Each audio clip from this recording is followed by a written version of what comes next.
And hello guys and welcome back to my YouTube channel mga kapatid.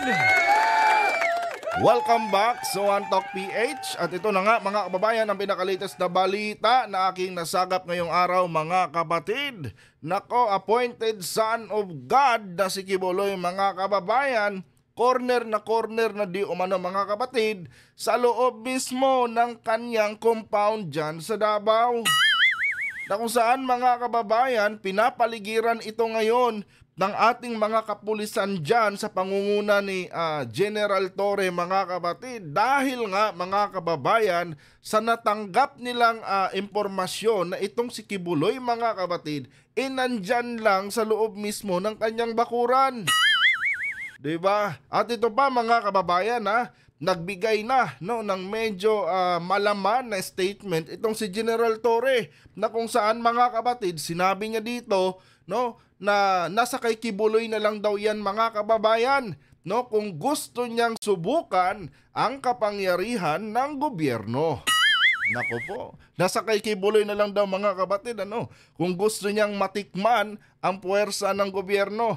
Kaya kung ako dito kay Kibuloy mga kababayan, sumurrender na lang siya ng mapayapa nang wala nang madamay pang mga miyembro niya dyan sa KOGC. Pero bago tayo magpatuloy mga kababayan, huwag kalimutang mag-subscribe at makilike ang ating video para i-share pa ni YouTube sa iba pang hindi pa nakakapanood. So ito na guys, panoorin muna natin ang balitang ito bago tayo magbigay ng ating opinion at reaksyon. Pinabantayan ng PNP ang private taxiway mula sa KOJC compound ni Apollo Kibuloy na direkta sa Davao International Airport.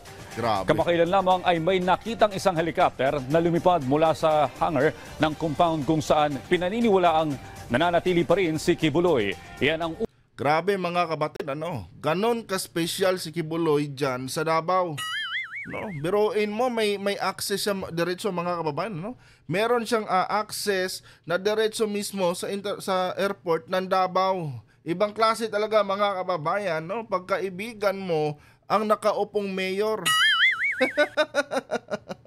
Kaya itong si Kibuloy mga kapatid, sinusuportahan talaga niya itong mga Duterte mga kababayan dahil para na rin ito sa kanyang benefits.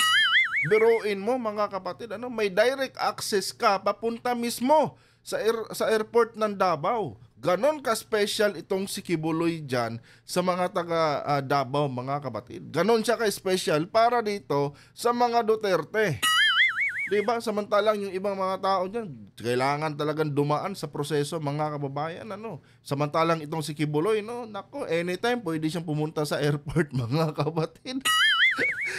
Tuloy! ulat ni Patrick De Jesus. Nasa loob lang ng KOJC compound sa Davao City nagtatagong umano si KOJC founder Apollo Kibuloy na wanted sa mga kasong human trafficking at child sexual abuse. Ayon kay Davao Region Police Director, Police Brigadier General Nicolas Torre III, doon din nagkakanlong ang 4 pang kapwa akusado ni Kibuloy. Alam niyo mga kababayan, dapat dito kung sakali man mga kapatid na mahuli si Kibuloy dyan mismo sa kanyang compound mga kababayan, dapat yung mga tao or itong mga individual mga kapatid na nandyan mismo sa loob ng compound ni Kibuloy, hulihin din ng PNP. Alam niyo ba kung bakit mga kapatid? Pinagtatakpan kasi nila itong mga pugante, itong mga kriminal na hinahunting ng batas. Sa madaling sabi mga kababayan, kung sakali mang totoong nandyan si Kibuloy, nagkakanlong sila mga kapatid ng mga kriminal dyan sa loob mismo ng compound ng KOJC. Diba? Dapat ganon ang gawin ng ating mga pulisya dyan mga kababayan sa Davao. And ito ba guys binabastos nitong mga miyembro ni Kibuloy itong mga kapulisan natin. Binabastos nila ang operasyon ng mga kapulisan natin dyan sa Davao para lang maprotektahan itong si Kibuloy. Therefore mga kapatid, kung sakali mang dyan talaga masakote si Kibuloy at ang iba pa niyang mga kasamang kriminal mga kababayan, dapat lahat ng tao na nandyan mismo sa loob ng KOJC mga kapatid, ikulong din. Diba? Nang matikman nila ang kapangyarihan ng batas. Diba? Hindi exempted yan sila mga kapatid. Hindi yan sila exempted sa batas. 'Di ba? Kung mapatunayan na nandyan si Kibuloy, pati itong manager or itong CEO ng KOJC mga kababayan na nanduro dito sa mga pulis, dapat ikulong din yan. Kasi nga mga kapatid, hindi biro yung kanilang ginawa doon sa Senado na binabastos nila ang Chief PNP doon sa nasabing hearing ni Bato de la Rosa. Grabing pang-iinsulto mga kapatid yung kanilang ginawa dito sa PNP natin ngayon. Lalo lang dito kay Marbel, kay General Marbel, na kung saan mga kababayan, walang hiya nitong nitong CEO ng Kingdom of Jesus Christ. Kaya lahat ng mga kasamahan nito mga kapatid, dyan mismo sa loob ng KOJC, kung sakali mang mahuli si Kibuloy, dapat ikulong silang lahat, nang matikman nila kung ano yung kanilang kung ano yung kabayaran sa kanilang pagkakanlong ng mga kriminal sa loob mismo ng kanilang bakuran dyan sa KOJC. Tuloy! Di nagkakanlong ang 4 pang kapwa akusado ni Kibuloy. That's what the indicators and the informants are telling us, na nandun lang sa loob. Kaya nga binabantayan siya ng kanyang mga tagasunod. Ako naniniwala talaga ako, itong informant ni General Torre mga kapatid, miyembro lang din dyan sa loob ng KOJC. 'Di ba? Kasi nga exclusive yung lugar na yan 'Di ba? Hindi mo malalaman na nandyan si Kibuloy kung wala ka din dyan sa loob. Kaya ito, big salute dito mga kababayan sa informant ni General Torre, lalo na mga kababayan pag nahuli na talaga itong si Kibuloy at dyan talaga siya nahuli sa mismong bakuran niya. Nako, deserve talaga ng informant na ito mga kababayan yung 10 million na pabuya. 'Di ba? Yun lang ang masasabi ko dito mga kababayan. Tuloy! Literal at sa tabi ng kalsada, di ba? So, babantayan mo nila yan ng ganyan klaseng pagdidepensa kung wala naman ang kanilang pinuno dyan. Tama mga kapatid. Gaya ng sabi ko sa inyo mga kababayan doon sa isa nating video mga kapatid. Panigurado dyan mga kababayan, si Kibuloy nandyan talaga sa loob ng kanilang compound. Kung kaya't mga kapatid, itong mga alipores ni Kibuloy, grabe yung kanilang pagbabantay din ngayon dito sa tropa ng PNP. Kasi nga mga kababayan, ayaw nilang makuha ng PNP mga kababayan itong si Kibuloy.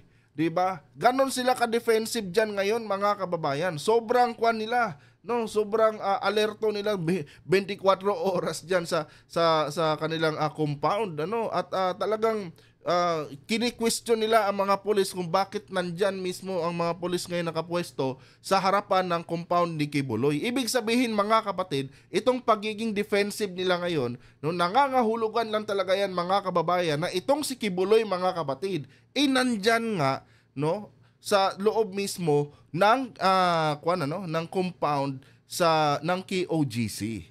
Diba? Kaya ito mga kababayan, ako naniniwala talaga ako mga kapatid, nalalapit na talaga mga kababayan, itong katapusan ni Kibuloy. Isa na lang ang option ni Kibuloy mga kapatid, sumuko ng mapayapa sa PNP. Diba? Yan lang talaga mga kababayan. Kung meron pa siyang konsensya mga kapatid, tigilan na niya ang panggagamit niya dito sa kanyang mga miyembro. Diba? Kasi nga mga kababayan, ginagamit niya as human shield itong kanyang mga miyembro para matakasan ang batas. 'Di ba? Halos magpakamatay na itong mga miyembro niya mga kapatid sa pagdepensa sa kanya. Tapos siya, nandyan lang pala sa loob, pakapi-kapi lang. Pakuya-kuya-kuy lang. Baka mamaya niyan mga kababayan, may mga special service pang ino-offer dyan, yung mga miyembro nila. Samantalang itong ating mga kapulisan, mga kapatid, halos tawag dito, halos mapasma na, sa kakabantay lang dyan kay Kibuloy. 'Di ba? Samantalang ito si Kibuloy, nandyan lang pala sa loob, tapos nag-good time lang pala kasama yung anak ng kanyang mga miyembro. That's very unfair mga kababayan. Kidding aside mga kapatid, kung ako dito kay Kibuloy, kung may cargo di konsensya pa siya mga kababayan, sumurrender na lang siya ng mapayapa dito sa ating mga pulisya. And hindi naman siya basta-basta mga kapatid, ikukulong kasi nga, iko-contest pa naman. Binibigyan naman sila ng pagkakataon no, na humarap sa korte. No, ayon nga dito kay General Torre, mga kababayan, dalhin nyo na ang pinakamagaling yung abogado. 'Di ba? Kasi kung inosente ka talaga, mapapawalang sala ka naman.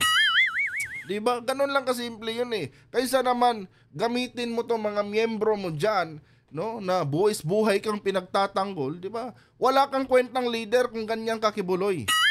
Kaya kung ako sa iyo, no, maging patas ka naman sa mga miyembro mo, hindi yung ginagamit mo yung kapangyarihan mo bilang kinikilalang Diyos diyan nitong mga hunghang mong mga miyembro. Samantalang ikaw diyan, nagpapakasarap ka lang, no? Itong mga miyembro mo halos kumbaga, ginagamit na nga din yung mga anak nila eh para lang ma-intimidate itong mga pulis. That is very unfair, mga kapatid, ano? Napaka-unfair po talaga nitong ni Kibuloy, mga kababayan, dito sa kanyang mga miyembro, no? Pinapakita lang niya, mga kapatid, na wala talaga siyang kwentang tao, mga kababayan. Anyway, tuloy muna natin to. Hamon sa pagtugis kay Kibuloy, ang malawak na compound na nasa 30 hektarya o katumbas ng 4 na Araneta Coliseum. Grabe. At may higit na 40 istruktura. Grabe. Iniiwasan din ng PNP na maging marahas at madugo ang operasyon. Matatandaan na noong June 10 nang isilbi ang warrant of arrest, nagkaroon ng kaguluhan sa pagitan ng mga pulis at taga-suporta ng KOJC. Kasi nga, mga kapatid, itong mga miyembro niya, ito yung nangunguna ngayon sa pagtatanggol sa kanya dyan. 'Di ba? Sa totoo lang, mga kababayan, naaawa ako dito sa mga miyembro nila, mga kapatid. Ginagatasan na nga sila ni Kibuloy, no, sa pamamagitan ng pagbibigay nila ng abuloy dyan kay Kibuloy. Ginagamit pa sila, mga kababayan, as human shield. No? Hindi sila nag-iisip, mga kapatid. Iwan ko ba, no, kung anong meron sa mga taong ito sa Davao. Ganon na ba sila katanga dyan, mga kababayan? Ganon na ba kamahihina ang utak nitong mga miyembro ni Kibuloy? Di ba? Hindi man lang nila na-realize, mga kababayan, na isang pugante yung kanilang dinedepensahan. Isang kriminal, mga kapatid, yung kanilang pinagtatanggol. Di ba? Hindi man lang nila naisip na si Kibuloy lang yung yumayaman, no? Yung kanilang mga pinaghihirapang pera dyan sa kanilang mga trabaho, binibigay lang nila kay Kibuloy. Hindi man lang nakita yung mga ganyang bagay, mga kapatid. No? Ibig sabihin, mga kababayan, ganun talaga kagaling na scammer itong si Kibuloy. No? Talagang nalaso na nila, mga kapatid, ang kaisipan nitong kanilang mga miyembro dyan sa KOJC. Biruin mo, nagbubuwis na ng buhay itong mga miyembro niya para maipagtanggol lang siya. At ito, guys, kaya lang naman nagiging komplikado nga dyan yung operasyon ng PNP, mga kapatid, dahil ito mismo mga miyembro na ito ang nag-aamok ng gulo sa PNP. Di ba? Alagad ng batas yan, hinaharang nila, mga kapatid. Dapat yan, hinahayaan na lang nila itong mga alagad ng batas no, na gawin yung kanilang mga trabaho no, dyan sa loob ng compound nila sa KOJC. Di ba? E di sana wala pang nasaktan, wala pang mga bata na nadadamay dyan no, sa mga ginagawang operasyon ng PNP. Kanya nga lang, mga kapatid, wala eh. Naniniwala talaga ako, mga kababayan, na wala na talaga mga utak itong mga miyembro ni Kibuloy. Diba? Ang tatangan nyo, promise. No, pugante yan, pinagtatanggol nyo. Kung talagang inosente yung pastor nyo, simple lang yan. Dapat sumuko yan na mapayapa at harapin yung mga aligasyon sa kanya. Diba? Kasi kung totoong inosente ka, nako, wala kang dapat, hindi ka dapat kabahan eh. Diba? Kasi madali lang sa yung patunayan na inosente ka nga. Diba? Ang problema dyan kasi, kaya ganyan si Kibuloy, mga kababayan, dahil mismong si Kibuloy nga naniniwala na guilty siya. Diba? Ganon lang kadali intindihin yan, mga kapatid. No? Kung ikaw malinis kang klaseng tao, inakusahan ka, diba? Taas noo ka pang harapin yan. No, yung mga akusasyon na tawag nito na finay laban sa iyo. Kasi naniniwala ka mismo sa sarili mo na inosente ka eh. Pero dahil dito sa naging aksyon ni Kibuloy, mga kapatid, no, pinapatunayan lang niya na guilty siya dito sa mga kasong inaakusa sa kanya. Diba? Ganun lang yun. Tuloy. Definitely. Ayaw natin ng may masaktan dito, may lalo na't dumanak ang dugo. Hindi natin gawin yan. Hindi natin gagayahin yung CEO nila na sa harap ng Senado mismo, anong sinabi niya? Magdadala siya ng mga pulis sa kung siya man ay kung ano man ang mangyari sa kanya, ay idadamay niya muna yung mga pulis. Hindi natin gagawin yun. We are more than that. Alam mo, nagigigil talaga ako doon sa babaeng yun, mga kapatid eh.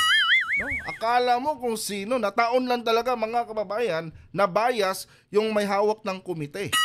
Pero kung nataon yun mga kapatid, sa komite ni Risa Hontiveros, ni Senator Risa Hontiveros, ewan ko lang mga kababayan kung mababastos niya ng ganon-ganon ang PNP. Panigurado yun mga kapatid, no? Babarahin agad yun ni Senator Risa. Kaya nga lang, mahina yung komite, mahina yung may hawak ng komite na si Bato de la Rosa mga kapatid. Sa halip, no, pinaburan nila itong KOGC na duro-duruin itong mga PNP sa mismong hearing. Kaya nga, isa doon sa kinakasama ng loob ko mga kapatid, ginagamit ang Senado, ginagamit nila Bato ang Senado para ipagtanggol itong si Kibuloy. Nakita nyo naman mga kababayan yung argumento ng mga miyembro ni Kibuloy noong nakaraang hearing. Diba? Yung lalo na yung CEO nila, ano bang pinaglalaban nila doon mga kapatid? Diba itong mga kasong kinakaharap ni Kibuloy? No? Pinapabango nila si Kibuloy mga kababayan. No? Ginagamit lang nila yung yung nangyaring kumusyon diyan noong Hunyo 10 mga kapatid para maipahayag nila yung kanilang layunin, yung kanilang plano na itaas ang pangalan ni Kibuloy sa harap mismo ng Senado. Dahil sabi ko sa inyo mga kababayan, kung si Senator Risa lang ang nakahawak ng hearing na yon, ewan ko lang mga kapatid kung makakapagsalita ng hindi maganda yung mga taga-KOGC na yan sa PNP. Nilapastangan nila, binalahura nila yung chief PNP nung time na yun. Maging itong si General Torre, mga kapatid, talagang binaboy nila doon sa hearing mismo ni Bato de la Rosa. Ano ba ituloy? Isa pang binabantayan ng PNP ang 4 na helicopter at 2 eroplano na pagmamay-ari ni Kibuloy na may private taxiway mula KOJC compound patungong Davao International Airport. Grabe mga kapatid, ganon talaga ka-special si Kibuloy. May private taxiway siya diretso sa International Airport ng Davao. Diba? Ganon ang mga Duterte, mga kababayan, magbigay ng pabor dito kay Kibuloy. Kaya kung ako dito mga kapatid sa PNP, talagang bilisan na nila itong operasyon ni Kibuloy. Tapos itong mga lahat ng involved dito, maging itong mga Duterte, damay na nila. 'Di ba? Kasi ito namang mga Duterte ang nagbibigay ng pabor kay Kibuloy, Binibigyan nila ng magandang benepisyo si Kibuloy diyan sa Davao, 'Di ba? May tinatawag tayong separation of the church and the state. Pero dito mga kapatid, makikita natin na lahat ng benepisyo binibigay ng taga Davao dito kay Kibuloy. Napaka-unfair na mga kababayan, Very unfair po yan sa mamamayan dyan ng Davao. Kanya nga lang mga kapatid, ewan ko ba kung anong meron, hindi naman sa nilalahat ko ang mga taga Davao, Pero ako naniniwala ako na majority ng mga taga Davao, mga tanga-tanga talaga mga kababayan. 'Di ba? Kasi nga alam naman natin na majority ng mga taga Davao, mga kapatid, loyalista ng mga Duterte. Kaya naniniwala ako mga kababayan na majority din ng mga taga Davao, mga tanga-tanga. Hindi nga nila alam na merong drug smuggling na nangyayari diyan sa kanilang syudad 'Di ba? Ganun lang kasimple 'yun mga kapatid. Tuloy. Kamakailan lang daw, may isang helicopter ang lumipad mula sa hangar ng KOJC. Pero kaagad bumaba nang alertuhin ang mga kinatawan ng airport sakaling tumakas sa pamagitan ng air asset ang mga akusado. Tiniyak ni Torre na nakahanda ang PNP dito. Meron naman tayong air unit Ang air unit naman natin, armed naman ang ating helicopter The worst comes to worst, they can try the might of the government if they want to do that. Yun na, 'di ba? Malaman yun mga kapatid, Worst comes to worst, Nasa kay Kibuloy na lang yan. Kung gusto niyang subukan mga kapatid ang puwersa ng gobyerno. 'Di ba? Napakaklaro ng pagkasabi ni General Torre doon mga kababayan. 'Di ba? Kaya kung ako dito kay Kibuloy, sumuko ka na lang, Sumuko ka na lang ng mapayapa at depensahan mo na lang yung sarili mo sa korte. Ngayon, pag guilty ka, di kulong ka. 'Di ba? Yan lang ang option na meron ka, pastor. 'Di ba? Maawa ka naman sa mga miyembro mo. Huwag mo silang gamitin bilang pananggalang mo, pastor. No, mga tao din 'yan.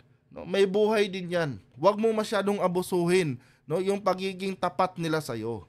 'Di ba? 'Yun yung ginagawa mo, pastor eh. Inaabuso mo sila, no? Sinasamantala mo yung kahinaan ng mga miyembro mo. Hindi ka na nakontento sa panggagatas diyan sa kanila. Ngayon, ginagamit mo pa talaga sila bilang human shield. 'Di ba? Maawa ka sa mga taong 'yan. No? Palayain mo na 'yan sila sa kahibangan mo. Tuloy. Kaugnay nito, mas maigi pa rin daw na sumuko si Kibuloy at ang iba pa at harapin ang mga reklamo laban sa kanila. Tama, no. Yan lang naman talaga eh. Sumuko ka ng matiwasay, pastor. No, maging fair ka sa mga miyembro mo. Huwag mo silang gamitin. 'Di ba? Mapapahamak sila ng dahil sa iyo. Anong klaseng pastor ka? Diba?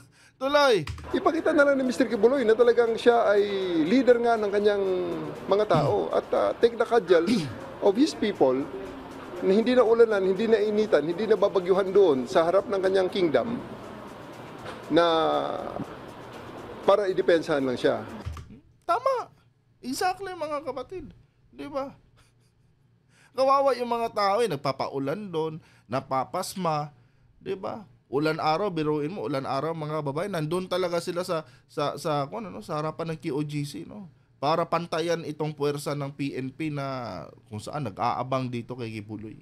Nagbabantay dito kay Kibuloy. 'Di ba? Kawawa yung mga miyembro eh. Kaya nga lang, wala tayong magagawa diyan. Patanga-tanga din sila eh. Naniniwala sila dito sa scam nilang Panginoon eh. Tuloy. Patrick De Jesus para sa Pambansang TV sa So yan ang mga kababayan, ano? Wala eh. Ewan ko ba? Bakit nagpapakatanga sila dyan kay Kibuloy, mga kapatid? No? Sana nga mahuli na itong si Kibuloy, mga kababayan, ano? Para mapalaya naman itong mga taong ito mula dito sa kamay ni Kibuloy. Kawawa sila eh. Ginagatasan sila, ano? Naghahanap buhay sila, tapos yung mga perang naiipon nila galing sa kanilang trabaho, iaabuloy lang nila dito sa simbahan ni Kibuloy. Diba? Pinapaniwala sila ni Kibuloy, mga kapatid, na siya ang Diyos. 'Di ba? Kawawa eh. Ewan ko ba. Sana magising na itong mga taga Davao, mga kababayan, ano, at wag na sila magpaloko sa mga ganitong klase ng tao. 'Di ba? Ginagamit ang pangalan ng Diyos, mga kapatid, para gatasan sila. Yun yung diretsong pagkaintindi ko diyan, mga kababayan. Kasi yun naman talaga ang naging pattern ni Kibuloy kung bakit naging bilyonaryo siya, mga kababayan. No, ginamit niya ang Biblia, mga kapatid. Ginamit niya ang pangalan ni Kristo, no, para makakuan siya, no, makapang-scam siya sa mga tao diyan sa Davao. At ewan ko ba kung anong meron dyan sa Davao, mga kababayan, at ang bilis nila talagang maniwala sa mga katarantaduhan na tulad ng mga ginagawa ni Kibuloy. Anyway guys, huwag kalimutang mag-subscribe, no, at paki-like ang ating video ngayon para i-share pa ni YouTube sa iba pang hindi pa nakakapanood. And paki-comment na rin, mga kapatid, ang inyong mga opinion. Hanggang dito na lang. Adios.